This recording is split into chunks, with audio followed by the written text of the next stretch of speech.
You have questions? We have answers. Welcome to the Therapist Question Box with your host, Miss Lindsay Schiss.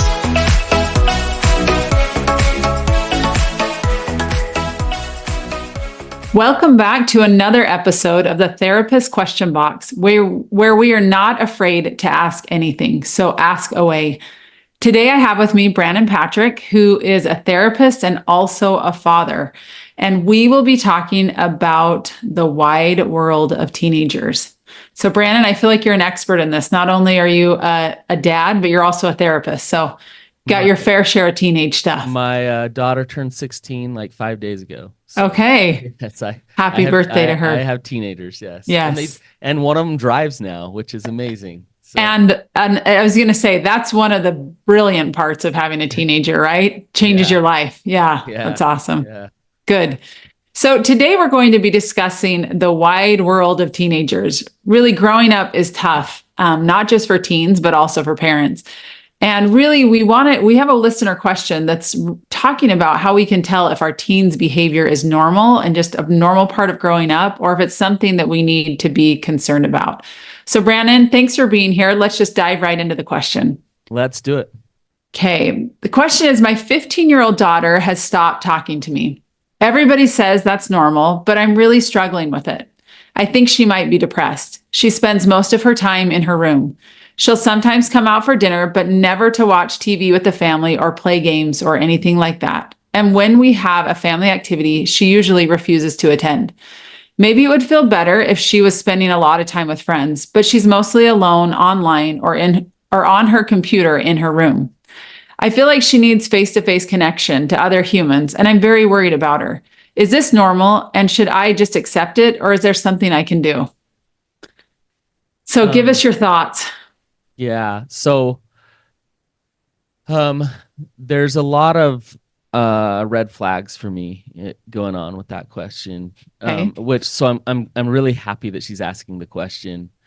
And she's not just thinking, oh, this is normal teenage behavior, and she'll just come out of this someday or whatever. One of the biggest red flags here in that question is the isolation going on.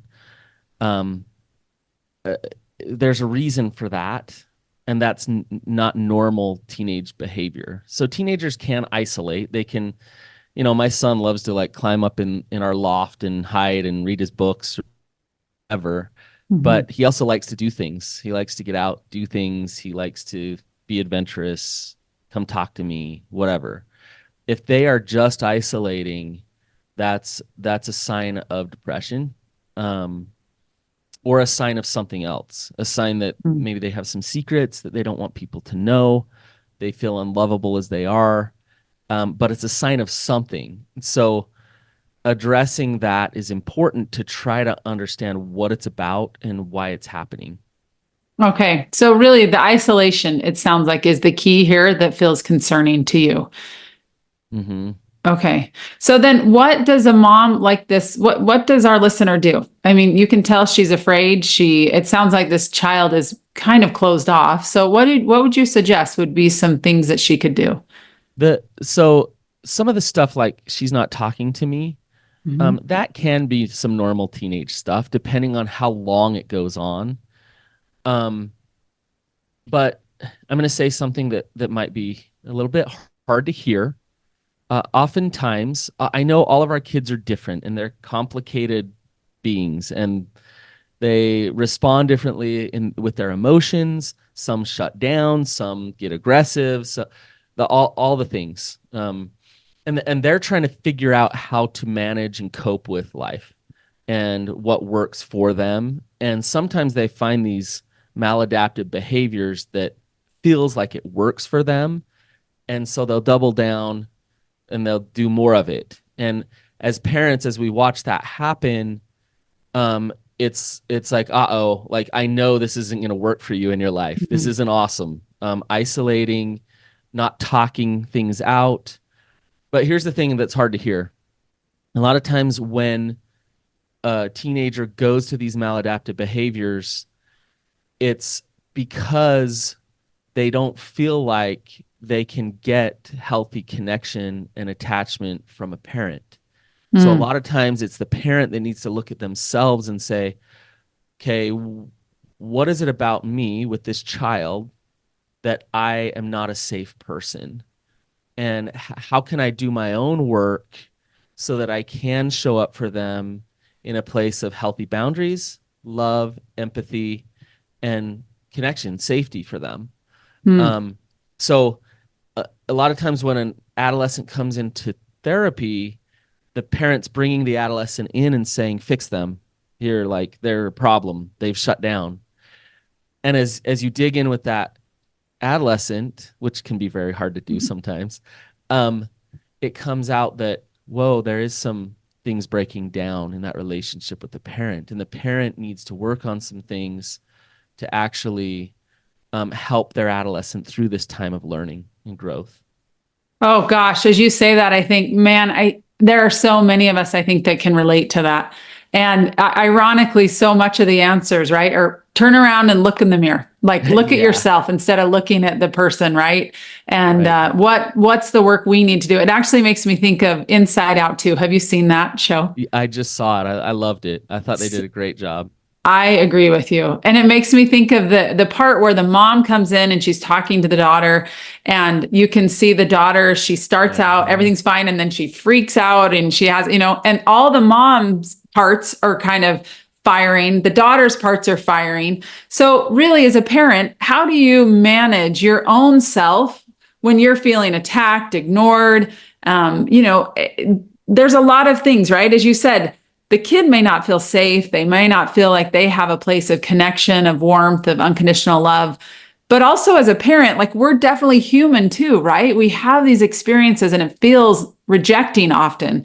How do we help manage our own responses and our own feelings around our teenagers? When I say you need to do your own work, what that means is getting really conscious of yourself, desensitizing your triggers, and dealing with your trauma. And so, like I think of two of my children. Um, my oldest is she's kind of blunt, direct. You could even say aggressive. Mm, Um, my son is like soft and tender and sensitive, but shuts down and plays the victim. mm, Um, my daughter, I can handle no problem. In fact, I appreciate her bluntness and her directness, and it doesn't bother me. It's really kind of easy for me to navigate. Something about my son isolating and shutting down triggers me, and it's really hard for me to know how to navigate that with him. And then I just get like kind of blunt and direct with him, like knock it mm, off, don't do mm, that, don't. Which pushes him further into isolation and playing the victim. Um, so I can see that that's not effective for him. There are parts of me. So I like how you bring up parts work. I think if we can do our own parts work, there's protective parts, firefighter parts going on with my son of I want to fix it right now with him and make sure his victim stance triggers my firefighter parts. If I can unburden those parts and deal with those parts in the moment, then it's not about me anymore, and I can start to show up for him. mm, And show up for him isn't fixing all of his problems, but show up for him is being a source of strength in that moment for him, um, so that he feels safe to navigate what he's going through. Um, but it does take some introspection, and it takes some humility to be able to say, what is it about me that is causing this? Then it actually takes some work on yourself. So we're talking about parts work. EMDR is a great tool for parenting. I don't think we think about it that way. mm. But if I go do my own trauma work, I'm desensitizing triggers with my relationships, with attachment. And so if I've done my own trauma work and my son comes with something and it's desensitized, it's not as I Not don't as hot. I'm not as reactionary to it. Hmm. Hmm. Then I absolutely can show up stronger for him in those moments. Um, and so that's a good place to start, is to just look at yourself. How are you contributing to this? It's not your fault that she's isolating, that she's not, it might be your fault a little bit. She's not talking to you, but it's not about fault. Um, right now it's about what do I need to shift in order to rebuild some trust and create some safety. Yeah.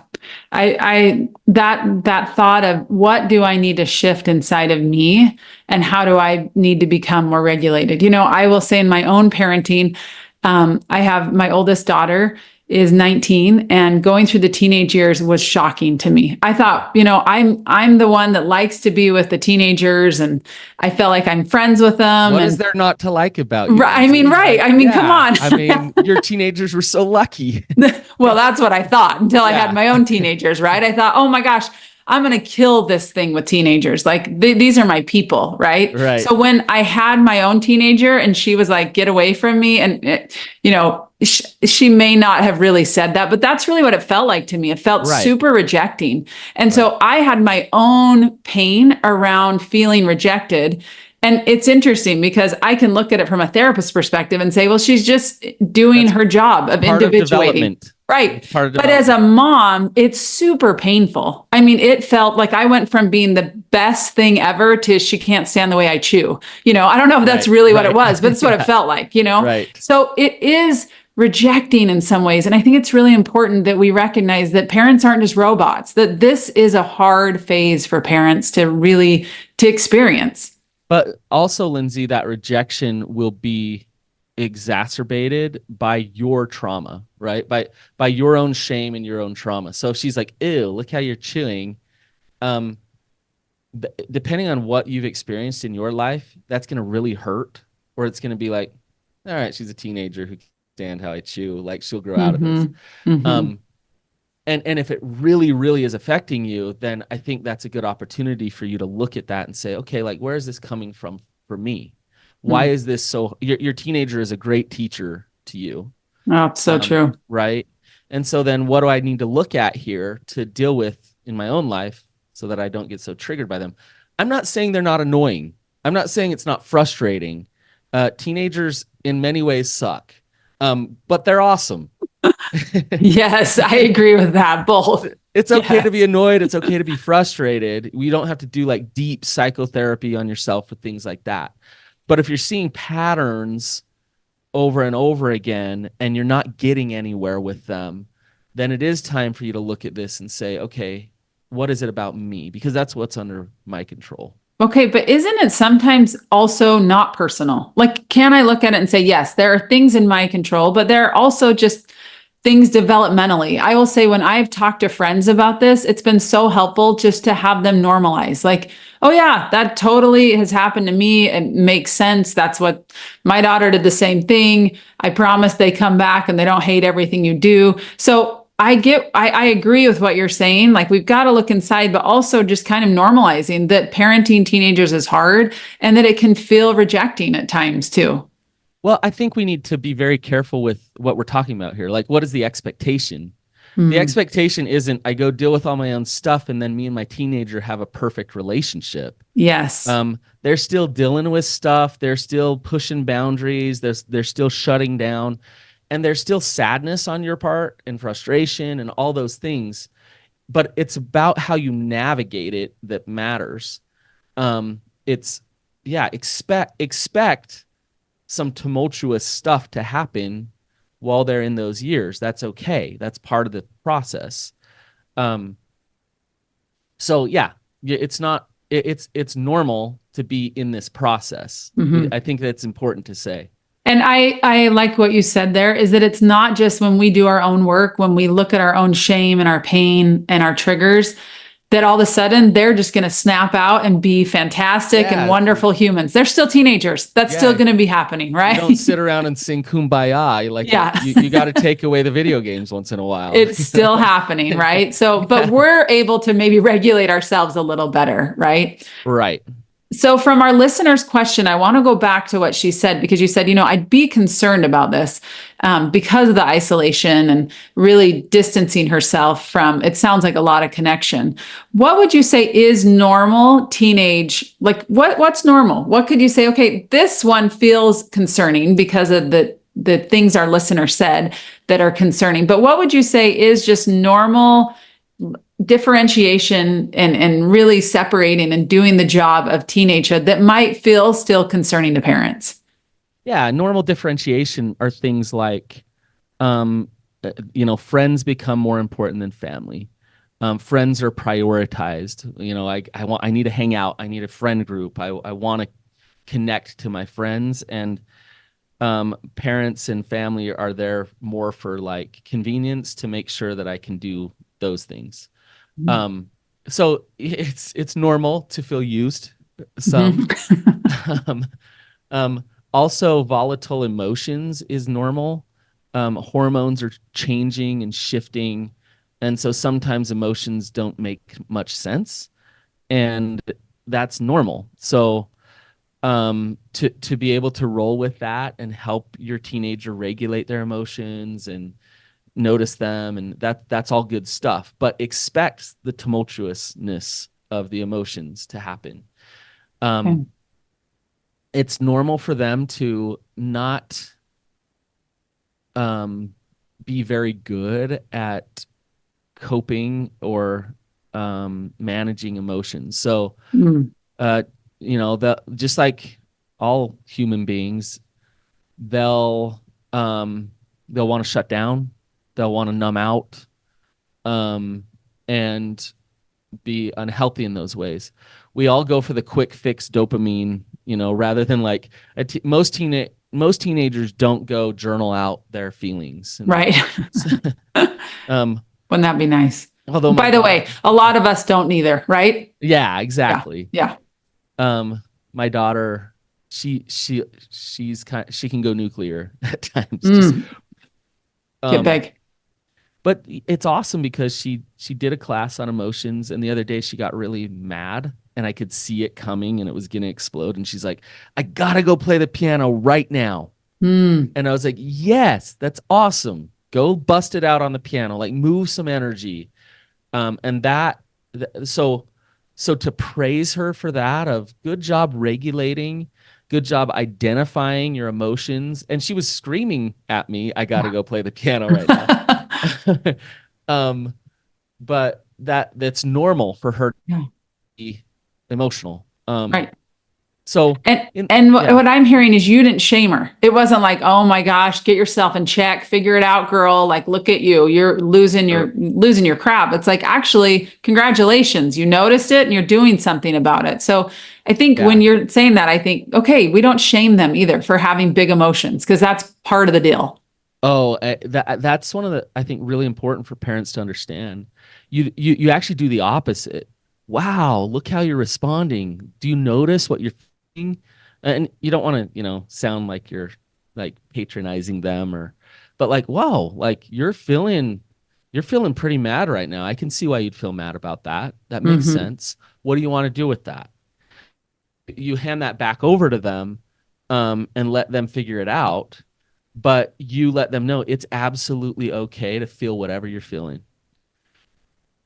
I love that it's okay to feel whatever you're feeling. Hmm. That sad emotions, hard emotions, angry emotions are not wrong, right? Our job as therapists is not to make everything just roses and rainbows and butterflies all the time. It's actually to feel emotion that's congruent with the situation and it's not Yes. wrong, right? So Yes. shutting that down is a problem, but like you said, honoring it and just acknowledging it really matters and helps, I think, our kids to say, oh, it's normal to have these experiences. It's not like everything's not just going to be easy all the time and breezy, but we've got to learn how to deal with the hard as well. This, Lindsay, I think about the question that was asked, and I think that the healthy thing for this mom to do is really difficult. Mm-hmm. And because what it is it's both allowing your daughter to be right where she's at, but at the same time, with a lot of love, pushing her toward change. Mm. So it's balancing that dialectic with the daughter of acceptance and change. I see that you're feeling this way. I understand. I understand why you're feeling that way. It's okay that you want to shut down. It's okay that you don't want to talk to me. It's okay that you want to isolate. So on one hand, it's okay that you want to. On the other hand, as a mom, it's your job to say, and this isn't working.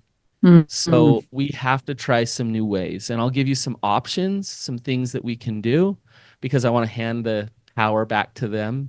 And but those options actually have to happen. Like we're not just gonna stay. And so there is a level of, I hate this word, but there's a level of force, um, Mm-hmm.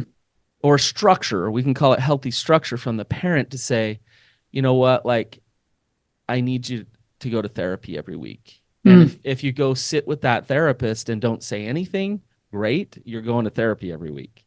Mm-hmm. Um, at least for now, as long as I'm seeing this type of behavior, right? Um, so you empathize, you put a ton of love in there, understanding and safety, but also like you are the mom, Mm-hmm. and it's your job to say, and we're going to do these things. Yes. Coupled with I think that's so important because I think sometimes kids can feel like, oh, I'm broken, something's wrong, I have to go to therapy or I'm doing, but when you said tons of empathy, tons of love, I think that's the key because Mm-hmm. then it can feel like, okay, they're doing this to support and help me. It's not that I'm broken, I'm damaged, but they really love me and they're looking for my best interests. And also the idea of here's some things, here's some options I'm going to give you. Here's some things that you can Mm-hmm. do. And again, that requires us to really do that hard work of parenting instead of like, all right, I'm just throwing my hands up and there's nothing else I can do. And, Right. and, or I'm doubling down and you're not going to go in your room. You're not going to have a phone, whatever. But we start to say, okay, we got to really use our critical thinking here and be a parent and show extra love and compassion and manage our own stuff all at the same time. Who says Yeah. parenting's hard? I mean, what's the problem I here? know. I I know. It's mean, really. so easy. Yeah. Can I give some options, Lindsay? So, like, if Please. you were to go to this daughter and give some options, and I get it, like, this isn't easy. Like, they'll probably turn their nose at most of this. Um, but start simple. Like, maybe an option is, hey, go to therapy once a week. Maybe an option is, I just need to see that you're exercising and getting out of the house. If like, go for a jog, I'll go with you or whatever. Let's go for a walk every day. Um, so that's another option. You can take a class. There's classes about emotion regulation or DBT. Um, so whatever it may be. So so just what you want her to do is to move her energy. So what that means is isolation and stagnation. You want to find things that are the opposite of that, Mm, for her, and things that she might yeah. love. Yeah. Great suggestions and really helpful to the idea that we need to move through it, right? Move through that stress cycle, move through whatever's going on and help them find something that they're interested in, not just this is what you're going to do and I'm telling you they're going to buck against that all day long. So Don't just really, force. Don't yeah, just force. Yeah. really appreciate that. Well, we hope that our discussion shed some light on the challenging and exciting time that it is to raise a teenager and really to try to understand what's normal teenage stuff and what requires a little bit more intervention. Brannon, thanks for your time and insights. And as always, if you like the podcast, please rate and review, and we'll see you next time.